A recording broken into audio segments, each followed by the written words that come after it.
Y'all, thanks for tuning into my video. Don't forget to like and subscribe. It doesn't cost you any money, but will help me out tremendously. Thanks in advance. Hello everybody, hope everyone is having a peaceful and joyful day. So who watched the Trump and Kamala's debate? That was the very first debate that I actually sat down and watched, and I really thought Trump was going to crush her, but it was the other way around. After watching that, I believe Trump just might be too damn old to be president, just like Biden. He was dancing around every damn question and kept bringing up immigration, just like Kamala said he would. The Breakfast Club gave Trump the donkey of the day. Let's check out what they had to say.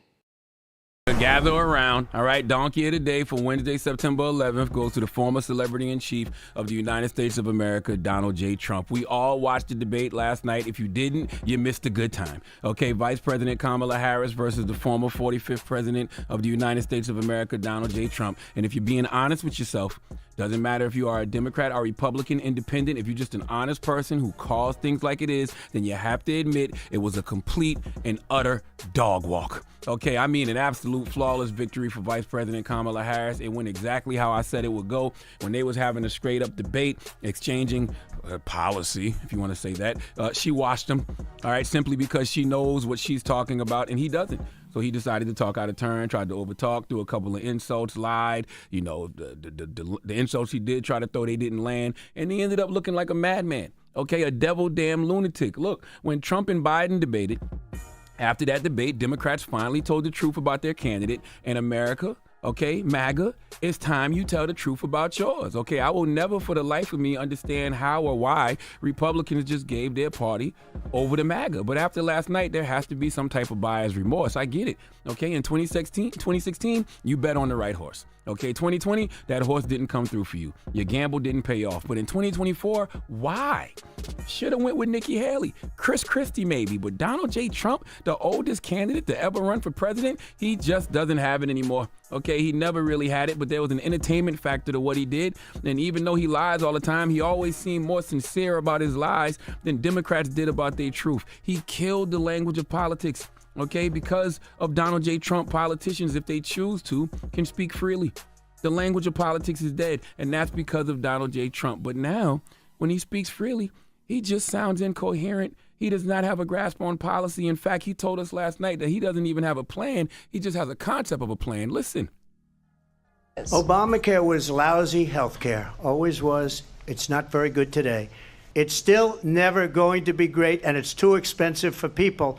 And what we will do is we're looking at different plans. If we can come up with a plan that's going to cost our people, our population, less money and be better health care than Obamacare, then I would absolutely do it. But until then, I'd run it as good as it can be run. So just a yes or no, you still do not have a plan? I have concepts of a plan. I'm not president right now. Now, that sounds sneaky as hell. What do you mean a concept of a plan? Now, bro, we need to know what your plans are before the election.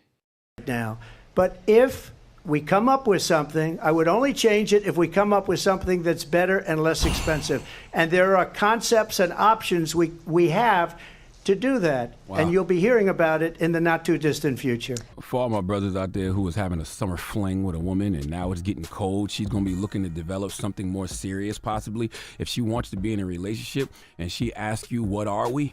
Okay, when she asks you, do you want to be in a relationship? Tell her you don't have to be in a relationship, but you have a concept of a relationship that you potentially would like to be in. See how that goes for you, okay? Donald Trump in that moment should have just blamed Jay-Z for not having a plan.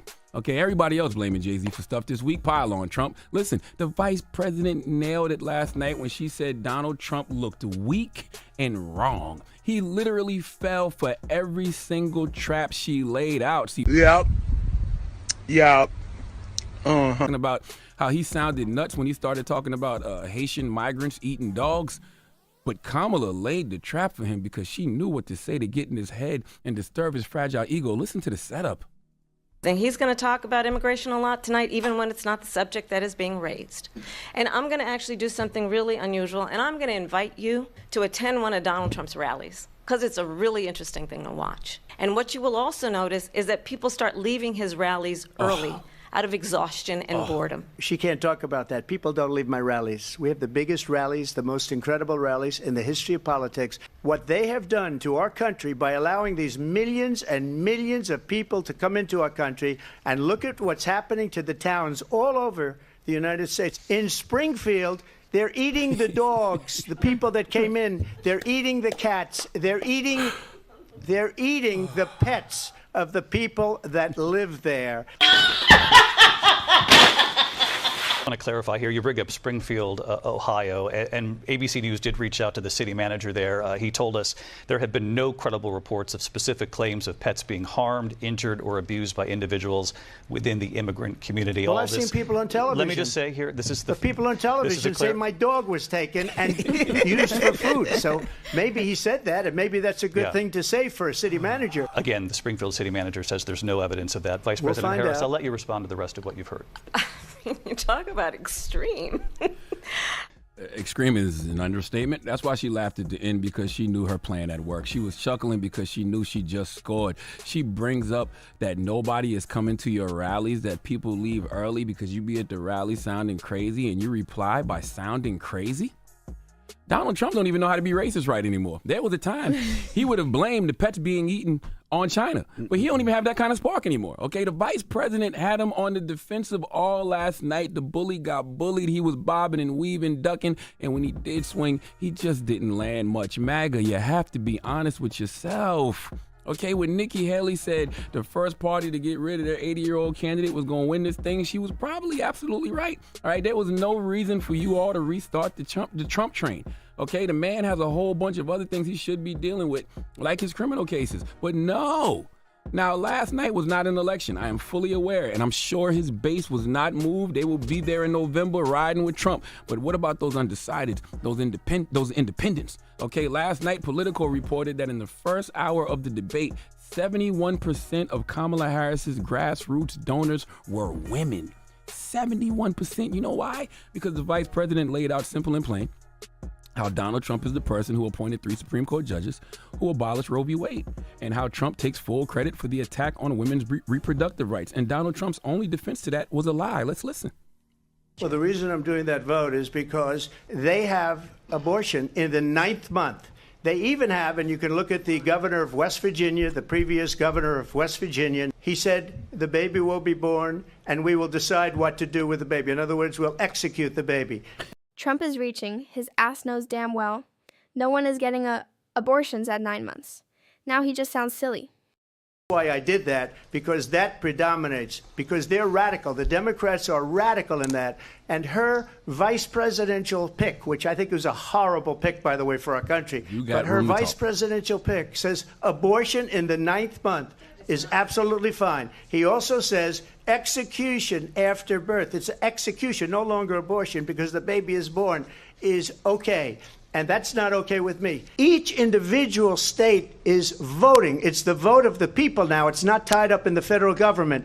I did a great service in doing it. It took courage to do it. And the Supreme Court had great courage in doing it. And I give tremendous credit to those 6 justices. There is no state in this country where it is legal to kill a baby after it's born.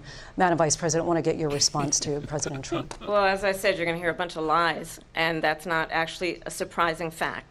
Hey, man. Can I tell y'all something? Tell us. Donald Trump might be retarded, okay? Stop using that word. Listen, I know retarded is considered offensive. You said it again. But I wouldn't say that R word, but I'm not going to lie. I do feel like Trump is old. He's at that age where comprehending is a bit of a struggle. One thing we know for sure, he wasn't prepared for any of those questions they was throwing at him. The way he kept bringing up immigration was crazy. I believe he should fire his team. They didn't prepare him at all. And this isn't the first time. Y'all remember how easy it was for a kid to climb a building and get clear shot to the ear, while people recording him as he climbed to the roof. Like, where was his peoples at? His own people are secretly against him. Fire everybody. In Webster's dictionary, retarded is an adjective, and one of the definitions of retarded is very stupid or foolish. If you agree that Donald Trump is very stupid or foolish, then guess what? He's retarded, okay? And I want everyone saying that. Everyone on cable news should be talking about how Trump is incoherent. He does not have a grasp on policy. He doesn't have a plan. He has a concept of a plan. And MAGA, some of y'all holding on for dear life, but remember, if you can't tell the truth about your guy, then you're no better than those people who couldn't tell the truth about Biden. That's why I was pleasantly surprised to see Republicans telling the truth about what we saw in that debate stage last night. Tim Miller of the Bulwark said he caught up with Lindsey Graham last night, and Lindsey Graham said this. I asked several of his surrogates like what they thought, and the number one question I asked them was, what did you think his best answer was tonight? And then I saw my old friend Lindsey Graham. We were at U Street Panels in 2016 when he was a Jeb endorser, and we had a pretty heated exchange, I will have to say, where he said I should be ashamed of myself, and the feeling was kind of mutual. But after our argument about the state of affairs of politics, when we calmed down a little bit, he looked at me and he was just like, "You are right about one thing. That was a disaster. He was unprepared, and we should fire the debate team." And I was like, "Oh, okay. Well, and I think that's all you need to know about tonight. When you have your surrogate in the debate room saying you should fire the debate prep team, I think we know who won and who lost." Come on now. Old ladybug Lindsey Graham telling the truth. Chris Christie, Republican, said the vice president was exquisitely well prepared. She laid traps, and he chased every rabbit down every hole. And he also said whoever prepared Donald Trump should be fired. He was not good tonight at all. They just telling the truth. Britt Hume, a conservative pundit on Fox News, he was on Fox News with Hannity last night, and he said this, MAGA, listen. Make no mistake about it. Trump had a bad night. He rose to the debate repeatedly when she baited him, something I'm sure his advisors had begged him not to do. And we heard so many of the old grievances that we'd long thought that Trump had learned were not winners politically. And there they all were, talking about how he didn't lose the election and all that. I mean, my sense is that she came out of this in pretty good shape. Now, how long this will last and is anybody's guess. But for tonight, at least, this was pretty much her night. You're saying she had a good night? I'm saying she certainly did. That was on Fox News. That was Britt Hume, a conservative pundit on Fox News. At some point last night, Trump should have just reminded people that he pardoned Lil Wayne, and he should have said the vice president is the reason Lil Wayne isn't performing at the Super Bowl. That's the only thing that could work, because it was a complete shutout, flawless victory. Madam Vice President was completely and totally herself, and Trump couldn't do nothing with her. Okay, the debate was a complete and total dog walk. And I don't care what your leader says, the dog that got walked is not edible. Please let Kathy Griffin give Donald Trump the biggest hee-haw. Please give this giant jar of mail the biggest hee-haw. Thanks for watching, especially if you watched the full video. And y'all let me know what y'all think about the debate.